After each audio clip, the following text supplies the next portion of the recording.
Pemirsa, Jembrana mengusulkan Jajabendu sebagai salah satu warisan budaya tak benda WBTB Indonesia.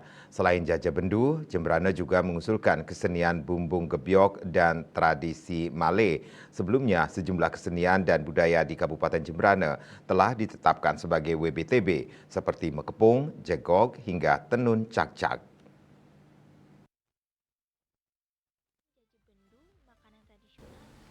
Kepala Dinas Pariwisata dan Kebudayaan Kabupaten Jembrana Anagung Komang Saptanegara mengatakan Jajabendu diusulkan bersama bumbung gebyok dan Malay melalui sejumlah proses. Mulai dari pendataan dan pengumpulan informasi terkait sejumlah kesenian maupun makanan khas dan kearifan lokal Kabupaten Jembrana. Proses ini menurutnya membutuhkan waktu yang panjang. Rencananya ke depan selain dari internal juga akan dilengkapi studi secara akademis. Demikian juga narasinya juga penting dikaji. Sejak tahun 2013 sampai sekarang sudah 6 yang ditetapkan sebagai WBTB. Jajabendu merupakan kue yang terbuat dari bahan kelapa dan gula merah, sangat populer di Jembrana untuk dihidangkan di setiap hajatan maupun kegiatan lainnya. Bahkan sering menjadi jajanan khas asal negara atau Jembrana untuk oleh-oleh.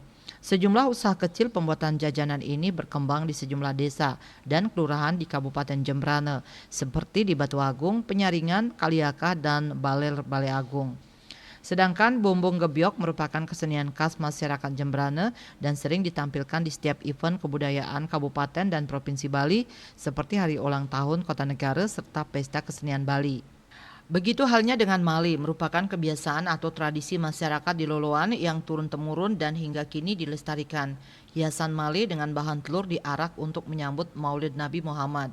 Pengusulan Jajabendu, bumbung gebyok dan Mali sebagai WBTB merupakan upaya pemerintah Kabupaten Jembrana dalam melestarikan budaya dan tradisi lokal. Selain nantinya agar tidak diklaim daerah lain atau orang lain, dengan ditetapkan sebagai WBTB, diharapkan budaya dan tradisi ini semakin dikenal dan dilestarikan oleh generasi muda. Surya Dharma Bali Pos melaporkan.